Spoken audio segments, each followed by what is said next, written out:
ओम शांति।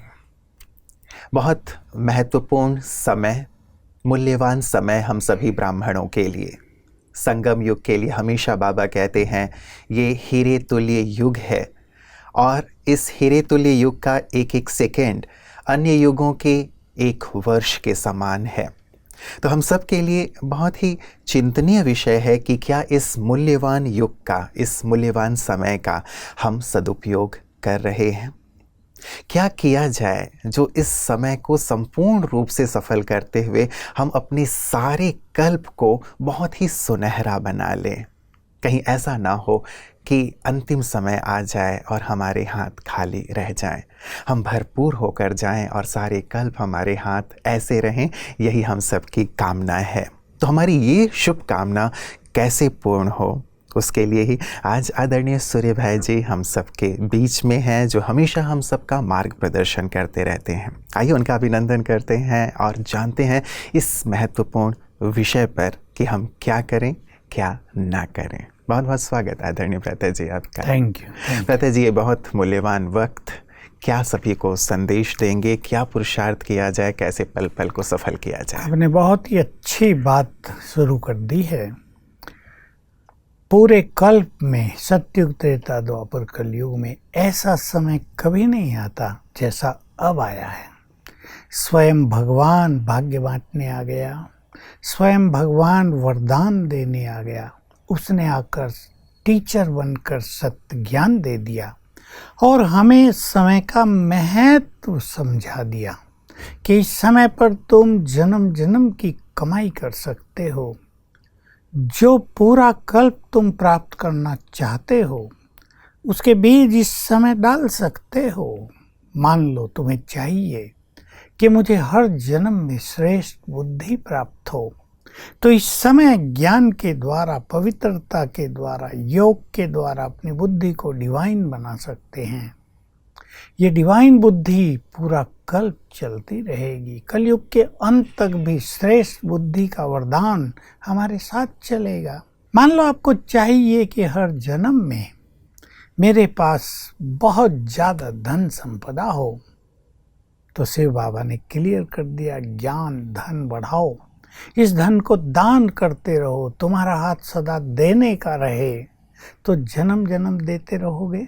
देखिए, जो देता है वो भरपूर रहता है और जो लेने की कामनाओं से जीवन जीता है वो कभी भरपूर होगा, कभी खाली हो जाएगा। तो बाबा ने बहुत सुंदर सुंदर रहस्य बता दिए हैं। हम चाहते हैं हर जन्म में हम धर्म के काम आ जाएं, धर्म संपन्न हमारा जीवन हो। तो इस समय धर्म के लिए जो श्रेष्ठ धारणाएं हैं, प्योरिटी है, सद्भावनाएं हैं, अहिंसक वृत्ति है, सर्वगुण संपन्न स्थिति है, उसको अपने जीवन में धारण कर लें तो जन्म जन्म धर्म की शक्ति से भरपूर रहेंगे हम। तो इस समय को बहुत महत्व देना है।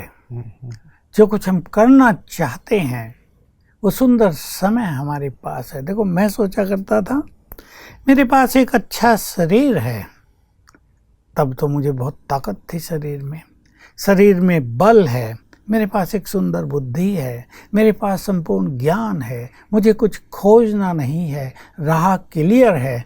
मैं ही यदि नहीं करूँगा तो संसार में कौन करेगा। ये संकल्प मैं रोज करता था। मेरे पास समय भी है, मेरे जीवन में कोई उलझन नहीं है, मैं भगवान की पालना में पल रहा हूँ, मुझे कोई कमाने खाने की चिंता भी नहीं है। दुनिया में तो बहुत चिंता रहती है, मैं ही नहीं करूँगा तो कौन करेगा। तो इस तरह मैं शुरू से, मुझे याद है 69 से मैं अपने को मोटिवेट करता आया। उससे पुरुषार्थ बहुत अच्छा रहा। तो मैं सभी भाई बहनों को कहूँगा, समय को महत्व दो, समय आपको महान बना देगा। समय बहुत कीमती चीज़ है, इसका सदुपयोग करो, आपकी कीमत संसार में बहुत बढ़ जाएगी।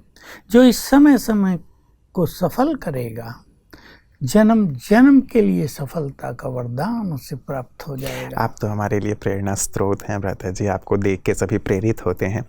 दिनचर्या कैसी रखी जाए, मैं सार में जानना चाहूँगा, क्योंकि कई बार हम सोचते हैं कि हम बहुत अच्छा करें, समय को सफल भी करें, सुबह बहुत अच्छा संकल्प करते हैं और रात को जा कर के लगता है कि अरे यार उतना तो हम कुछ नहीं कर पाए। हाँ, ये बहुतों के साथ हो रहा है जी।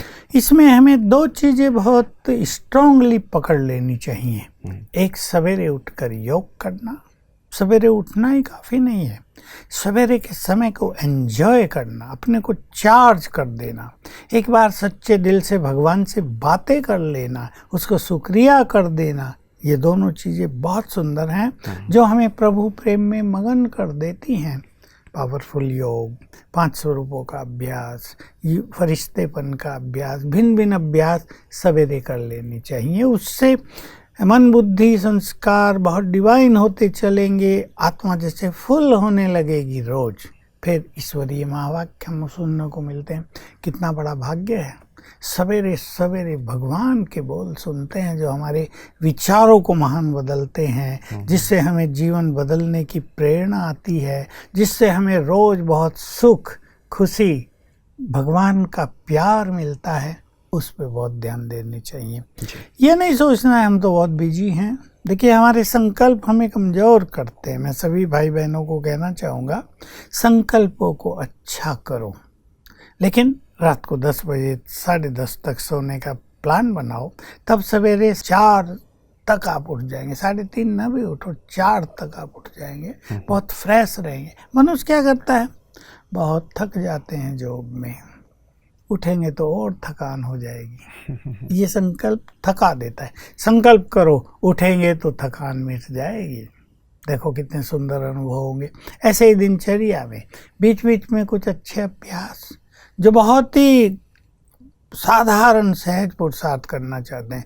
ट्रैफिक कंट्रोल के समय पे ध्यान दे दो, कम से कम 8 बार, 5 बार तो बड़े बड़े गीत बजते हैं, 1-1 मिनट के बजते हैं, 8 बार ट्रैफिक कंट्रोल को महत्व देते हुए अच्छा योग अभ्यास कर लो 3-3 मिनट।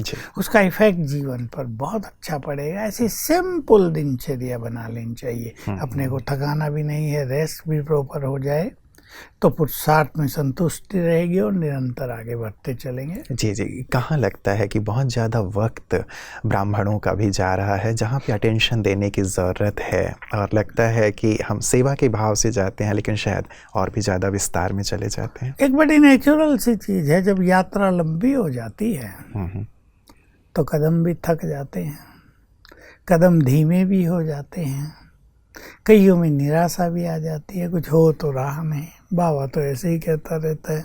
लेकिन बाबा के हर बोल के पीछे बहुत बड़ा रहस्य होता है। जो इस बात को जानते हैं वो अलबेले नहीं होते कभी। तो ब्राह्मण परिवार को अब मैं ये नहीं कहूँगा वो कहाँ लग गए हैं, लगे तो सब अच्छाई की ओर ही हैं, लेकिन अब स्वचिंतन को बढ़ाना चाहिए। अब अपनी शक्तियों को बढ़ाना चाहिए योग अभ्यास से।